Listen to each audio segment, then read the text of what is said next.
संकेतस्थळाचं अनावरण उद्घाटन आपण महाराज साहेबांच्या हस्ते करणार आहोत।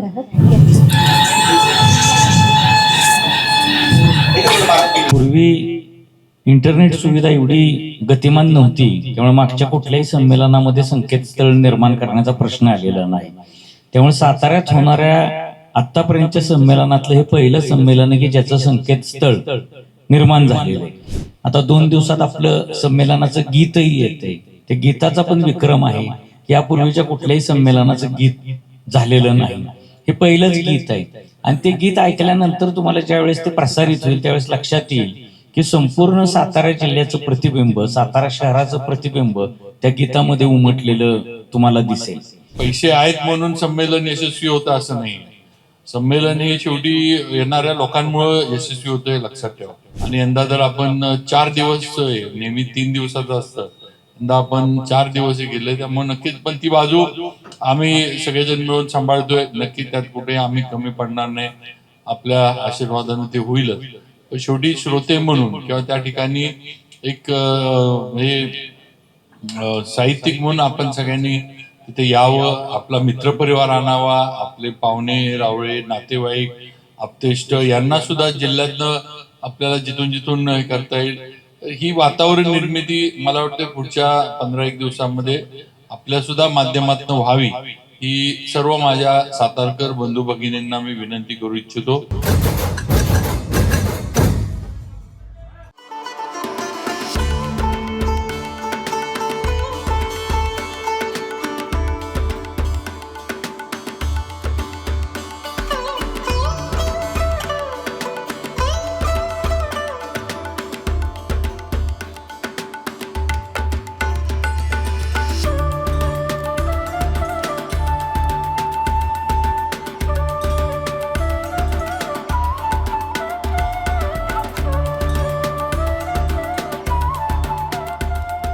शाहूपुरी शाखेची स्थापना होऊन 14 वर्ष झालं आणि 14 वर्षामध्ये अनेक कामांचं कार्याचं ठसा तिने साताऱ्यामध्ये उमटवलेला आहे। मराठी भाषा पंधरवडा असेल, त्याचप्रमाणे सातारा साहित्य संमेलन असेल, लेखक तुमच्या भेटीला असेल, असे विविध उपक्रम शाहूपुरी शाखा साताऱ्यामध्ये राबवत होती। मावळा फाउंडेशनने सुद्धा 2-3 वर्षापासून शाहू महाराजांचं कार्य सर्वदूर पोहोचवण्याच्या दृष्टीनं विविध कार्यक्रमाचं आयोजन नियोजन करते। कालच छत्रपती शाहू महाराजांची पुण्यतिथी होती आणि मावळा फाउंडेशनच्या वतीने त्यांना अभिवादनाचा कार्यक्रम सुद्धा झाला।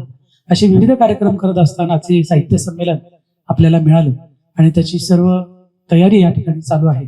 आज या संकेतस्थळाचं अनावरण होतंय आणि या संकेतस्थळाच्या अनावरणासाठी खरं तर माननीय श्रीमंत छत्रपती सौ वेदांतिका राजे भोसले येणार होत्या, परंतु काही अपरिहार्य कारणामुळे येऊ शकल्या नाहीत। त्यामुळं आपले स्वागताध्यक्ष बाबांच्या हस्तेच त्याचं अनावरण होणार आहे। सविता कारंजकरांनी सांगितलंच की संकेतस्थळाचा उद्देश काय, की ही सर्व माहिती सर्वांपर्यंत पोहोचावी, सर्व दूरपर्यंत पोहोचावी। विशेषतः परदेशातल्या लोकांना, जे मराठी बांधव आहेत, त्यांना अत्यंत आकर्षण असतं की साहित्य संमेलन आपल्याला जाता आलं नाही, पण काय आहे त्या सगळ्या माहिती त्यांच्यापर्यंत पोहोचवण्याचं एक प्रभावी माध्यम आहे। त्याचबरोबर इतरही जे भारतातील लोक येऊ शकणार नाही त्यांच्यासाठी आणि आपल्या सगळ्यांसाठी सुद्धा हे संकेतस्थळ अतिशय उपयुक्त असं आहे। म्हणजे आत्ताच्या बरोबर ते पुढच्या बऱ्याच काळापर्यंत तो एक आपला दस्तावेज म्हणूया, डिजिटल दस्तावेज ठरणार आहे। आणि यासाठी आज या ठिकाणी सर्वजण जमलेले आहेत। 99व्या अखिल भारतीय मराठी साहित्य संमेलनाच्या संकेतस्थळाचं अनावरण उद्घाटन आपण महाराज साहेबांच्या हस्ते करणार आहोत।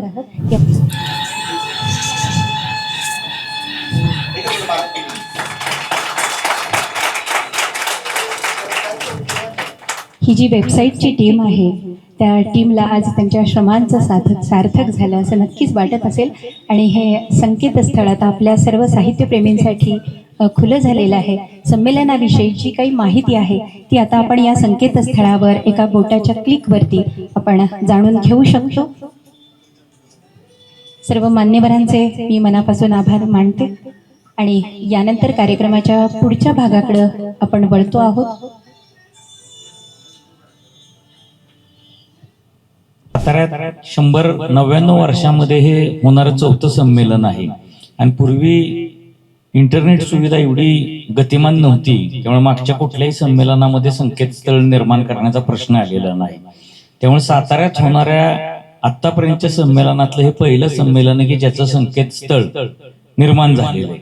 म्हणजे आपण जे काय म्हणतोय की वेगवेगळे विक्रम आपण या संमेलनामध्ये करणार आहोत, त्याचाच हा एक भाग आहे की साताऱ्यात आतापर्यंत झालेल्या संमेलनातल्या एकाही संमेलनामध्ये संकेतस्थळ नव्हतं. पण त्यावेळेसच्या तांत्रिक सुविधेमुळे ते नसेल, पण आपल्याकडे आता सुविधा उपलब्ध आहे म्हणून आपण ते संकेतस्थळाचं निर्माण केलेलं आहे. संकेतस्थळावर शिवेंद्रराजेंचा स्वागताध्यक्ष म्हणून संदेश आहे, महाराष्ट्राच्या मुख्यमंत्र्यांनी आपल्या आटकेपार स्मरणिकेसाठी दिलेला संदेश आहे, अजितदादा एकनाथ शिंदे ह्या दोन्ही उपमुख्यमंत्र्यांनी दिलेला संदेश आहे, उदय सामंत जे मराठी भाषा मंत्री आहेत त्यांनी दिलेला संदेश आहे, आणि सातारचे खासदार श्रीमंत छत्रपती उदयनराजे भोसले यांचाही संदेश आहे. अभयसिंहराजे भोसले यांचा प्रेरणास्थान म्हणून छायाचित्र पण त्या संकेतस्थळावर आहे, कारण 66व्या संमेलनाचे ते स्वागताध्यक्ष होते 1993 मध्ये झालेल्या. आणि अभयसिंहराजेंच्या प्रेरणेतूनच आपण पुढं संमेलन साताऱ्यात झालं पाहिजे.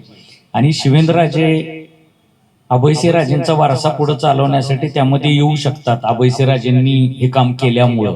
अशा माझ्या मनात आल्यामुळे मी शिवेंद्रराजेंकडे कायम ह्या गोष्टीचा पाठपुरावा केला की महाराज साहेब आपल्या कार्यकाळात साताऱ्यात अखिल भारतीय मराठी साहित्य संमेलन झालं पाहिजे. महाराजांनी सुद्धा माझ्या पाठीची जी शक्ती लावली त्यामध्ये 2014 पासून सातत्यानं साहित्य संमेलनाच्या निमंत्रणाला जे महाराष्ट्र साहित्य परिषद शाहूपुरी शाखेचं पत्र गेलं, त्याला एक सपोर्टिव्ह लेटर म्हणजे पाठिंब्याचं पत्र हे महाराज साहेबांच्या सहीचं कायम होतं की तुम्ही या संस्थेला संमेलन द्या, त्या संमेलनाच्या पाठीशी मी 100% उभा राहील. आणि त्याप्रमाणे महाराज साहेबांचा पाठिंबा आणि सातारकरांचा पाठिंबा ह्या बळावर आपण हे संमेलन मिळवण्यामध्ये यशस्वी झालो. आता 2 दिवसात आपलं संमेलनाचं गीतही येतंय, त्या गीताचा पण विक्रम आहे. यापूर्वीच्या कुठल्याही संमेलनाचं गीत झालेलं नाही, हे पहिलंच गीत आहे. आणि ते गीत ऐकल्यानंतर तुम्हाला ज्यावेळेस ते प्रसारित होईल त्यावेळेस लक्षात येईल की संपूर्ण सातारा जिल्ह्याचं प्रतिबिंब, सातारा शहराचं प्रतिबिंब त्या गीतामध्ये उमटलेलं तुम्हाला दिसेल. तसंच आटकेपार नावाची आपण स्मरणिका करतोय, ती स्मरणिका सुद्धा इतकी देखणी आणि दर्जेदार होणार आहे. यापूर्वीच्या संमेलनामध्ये इतकी देखणी आणि दर्जेदार स्मरणिका झालेली नाही. आणि ती जवळपास 1 लाख लोकांपर्यंत आपण डिजिटल स्वरूपात पाठवणार आहोत. म्हणजे हा सुद्धा 98 वर्षात कधी प्रयोग झालेला नाही की एखादी स्मरणिका तयार झाल्यानंतर ती डिजिटल स्वरूपामध्ये महाराष्ट्रभर किंवा देशभर गेलेली नाही. आता सुद्धा संमेलन हे आपल्या संकेतस्थळाच्या माध्यमातून जगभरातले रसिक जे येऊ शकणार नाहीत संमेलनाला आणि प्रत्यक्ष त्यांना संमेलन पाहता येणार नाही, त्यांना सोशल माध्यमातून संकेतस्थळावर ते सगळं संमेलन पाहायला मिळणार आहे ज्यावेळेस घडत आहेत त्याच क्षणाला. आगळा वेगळा ही एक आपल्याला सातारकरांना आलेली संधी आहे, पर्वणी आहे, हे आपण लक्षात घेतलं पाहिजे. ह्याच्यासाठी सातारकर म्हणून आपण सगळ्यांनी आपलं योगदान दिलं पाहिजे. आणि हे योगदान नुसतं बाकीचं ठीक आहे, म्हणजे बाकी देणगी स्वरूपात वगैरे किंवा स्वयंसेवक म्हणून वगैरे ही वेगळी आहे. पण शेवटी सकाळी जे मिलिंद जोशी म्हणले की नुसतं म्हणजे पैसे आहेत म्हणून संमेलन यशस्वी होतं असं नाही. संमेलन हे शेवटी येणाऱ्या लोकांमुळे यशस्वी होतं हे लक्षात ठेवा. हे आपण म्हणजे निधी लागणार ही एक बाजू आहेच, कारण शेवटी हे संमेलन हे काही छोटं काम नाही, फार मोठं काम आहे. आणि यंदा जर आपण 4 दिवस, नेहमी 3 दिवसाचं असतं, यंदा आपण 4 दिवस गेले, त्यामुळे नक्कीच पण ती बाजू आम्ही सगळेजण मिळून सांभाळतोय. नक्की त्यात कुठे आम्ही कमी पडणार नाही, आपल्या आशीर्वादाने ते होईलच. पण शेवटी श्रोते म्हणून किंवा त्या ठिकाणी एक म्हणजे साहित्यिक म्हणून आपण सगळ्यांनी तिथे यावं, आपला मित्रपरिवार आणावा, आपले पाहुणे रावळे नातेवाईक आप्तेष्ट यांना सुद्धा जिल्ह्यातनं आपल्याला जिथून जिथून करता येईल. ही वातावरण निर्मिती मला वाटतं पुढच्या 15-1 दिवसामध्ये आपल्या सुद्धा माध्यमातून व्हावी, ही सर्व माझ्या सातारकर बंधू भगिनींना मी विनंती करू इच्छितो. आणि त्या पद्धतीनं आम्हाला सगळ्यांना सहकार्य आपण करावं. बाकी म्हणजे इतिहास जो पूर्वीचा आहे, भाऊसाहेब महाराजांनी हे साधारण मला वाटतं 33 वर्षापूर्वी साताऱ्यात संमेलन झालं होतं, साहित्य संमेलन. आणि आता 33 वर्षानंतर आता होतंय. आणि आता परत कधी आपल्याला मिळेल हे आज आपण सांगू शकणार नाही, कारण सगळेच आपल्या पद्धतीने प्रयत्न करत असतात. या वेळेला सुद्धा आपण ज्या वेळेला मागणी केली, आपलीच मागणी मला वाटतं 8-10 वर्ष 12 वर्ष आपण मागणी करत होतो की बा आम्हाला सातारला संमेलन द्या, सातारला सांग. 12 वर्ष आपल्याला थांबायला लागलं, पण ते आज आपल्याला मिळालं. तेव्हा पुढं ते साहित्य संमेलन सातारला कधी मिळेल हे आपण सातारकर म्हणून सांगू शकत नाही. त्यामुळे जे आपण आज हे यशस्वी करण्यासाठी आपलं पण सर्वांचं योगदान, आपलं पण सर्वांचं सहकार्य सातारकरांचं मिळावं ही स्वागताध्यक्ष म्हणून मी मनापासून विनंती करतो. अतिशय छान सुंदर कार्यक्रम आपण घेतलेत, त्याची माहिती आपल्याला मिळालं. सर्व राज्यातली प्रमुख मंडळी सुद्धा आपण या संमेलनाला भेट देण्यासाठी निमंत्रित केले, ते पण त्या दिवशी संमेलनाच्या इथं येतीलच. पण आपलं सगळ्यात महत्वाचं की आपण सगळ्यांनी हे संमेलन यशस्वी करण्यासाठी येणं अत्यंत गरजेचं आहे आणि ते आपण सगळ्यांनी त्या पद्धतीनं जी वातावरण निर्मिती अपेक्षित आहे ती आपण करावी ही विनंती करतो. आणि आज आपल्या संकेतस्थळाचं उद्घाटन झालं, याचा पण पुरेपूर फायदा आपण घ्यावा.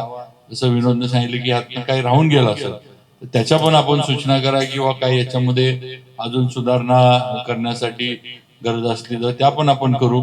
आपल्या सूचना या 100% स्वागतार्ह आहेत आणि आपण त्या द्याव्यात ही विनंती करतो आणि माझे 2 शब्द संपवतो. जय हिंद, जय महाराष्ट्र.